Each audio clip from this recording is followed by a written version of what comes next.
السلام علیکم viewers, welcome to my YouTube channel me and my world. آج میں آپ کے لیے قطر پروڈکشنز کے ڈرامہ عمر سیریز کی قسط نمبر 23 کا اردو ترجمے کے ساتھ اوور ویو لے کر آئی ہوں۔ ڈرامے کی طرف بڑھنے سے پہلے آپ سب سے گزارش ہے کہ میرا چینل سبسکرائب کریں، میری ویڈیوز لائک کریں اور زیادہ سے زیادہ اپنے فیملی فرینڈز کے ساتھ شیئر کریں۔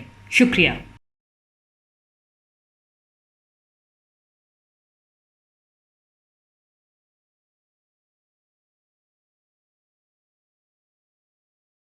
اس منظر میں عمر رضی اللہ تعالیٰ عنہ اور دوسرے صحابہ ابو بکر رضی اللہ تعالیٰ عنہ کے پاس ان کے گھر ان کی طبیعت کا پوچھنے جاتے ہیں۔ عمر رضی اللہ تعالیٰ عنہ کہتے ہیں، اے تمام انسانوں کے خدا، مشکلات کو دور کر دے، بیماروں کو شفا دے، کیونکہ تو ہی ہے شفا دینے والا۔ پھر ابو بکر رضی اللہ تعالیٰ عنہ تمام صحابہ کو قریب آنے کے لیے کہتے ہیں اور فرماتے ہیں کہ سنو، جو بھی میں تم سے کہوں، تم نے میری حالت دیکھی ہے، مجھے لگتا ہے کہ میرا آخری وقت قریب ہے۔ خدا نے تمہیں آزاد کر دیا تمہارے عہد وفاداری سے جو میری طرف تھی، اور تمہیں آزاد چھوڑ دیا اپنی پسند کا تعین کرنے کے لیے۔ اپنا سربراہ اسے چنو جسے چننا چاہتے ہو۔ اگر تم میرے زندہ ہوتے ہوئے اپنا سربراہ چن لو تو تم میرے جانے کے بعد اختلاف نہ کرو گے۔ ان سے واپسی پر صحابی عمر رضی اللہ تعالیٰ عنہ سے پوچھتے ہیں کہ کہاں جا رہے ہو؟ عمر رضی اللہ تعالیٰ عنہ جواب دیتے ہیں کہ تم لوگ آپس میں مشورہ کر لو اور اپنے میں سے کسی کو چن لو، میں تم سے متفق ہوں گا، اور میرے لیے تو میں آزاد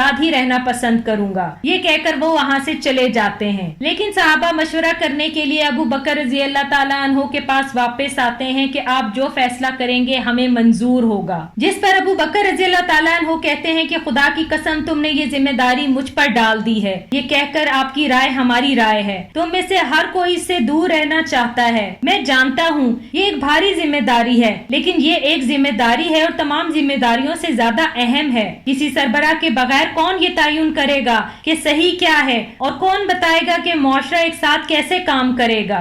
صحابی فرماتے ہیں کہ ہم آپ کی رائے سے اتفاق کریں گے۔ ابو بکر رضی اللہ تعالیٰ عنہ، آپ بتائیں آپ کس کا نام لیتے ہیں اور ہم آپ کو اپنی رائے دیں گے۔ ابو بکر رضی اللہ تعالیٰ عنہ فرماتے ہیں کہ عمر ابن الخطاب رضی اللہ تعالیٰ عنہ کے بارے میں کیا کہتے ہو؟ صحابی کہتے ہیں، آپ مجھ سے اس کے بارے میں پوچھ رہے ہیں جسے آپ مجھ سے زیادہ جانتے ہیں؟ خدا کی قسم، وہ بہت بہتر ہے، اس سے بھی زیادہ جتنا آپ سوچتے ہیں۔ عثمان رضی اللہ تعالیٰ عنہ فرماتے ہیں، آپ عمر کو سب سے زیادہ اور بہتر جانتے ہیں، ہم میں سے کوئی اس کے مقابلے میں نہیں ہے۔ ابو بکر فرماتے ہیں، خدا تم پر فضل کرے، تم بالکل ٹھیک کہہ رہے ہو۔ ابو بکر رضی اللہ تعالیٰ عنہ پھر علی رضی اللہ تعالیٰ عنہ سے پوچھتے ہیں، جس پر علی رضی اللہ تعالیٰ عنہ جواب دیتے ہیں کہ ہم ان کے بارے میں اچھے کے سوا کچھ نہیں کہہ سکتے، جو کوئی بھی ان سے نفرت کرتا ہے وہ سحر زدہ ہوگا، جیسا کہ رسول خدا نے ان کے لیے فرمایا ہے، جب شیطان انہیں کسی راستے پر جاتے دیکھتا ہے تو اپنا راستہ بدل لیتا ہے۔ اس منظر میں ابو بکر رضی اللہ تعالیٰ عنہ کے پاس کچھ لوگ آتے ہیں اور کہتے ہیں کہ ابو بکر، خدا اس کے رسول اور مسلمانوں کی خاطر اچھی صلاح پیش کرتے، اس شخص کو منتخب کیا جائے جو ایماندار ہونا چاہیے۔ میں اپنی رائے کو پیش کرنے میں کوئی جھجک محسوس نہیں کروں گا، چاہے وہ آپ کو پسند آئے یا نہ آئے۔ عمر ایک سخت انسان ہے، مجھے ڈر ہے کہ وہ لوگوں کے ساتھ بھی سخت رویہ رکھے گا۔ تم خدا کو کیا جواب دو گے؟ خدا تم سے اس بارے میں سوال کرے گا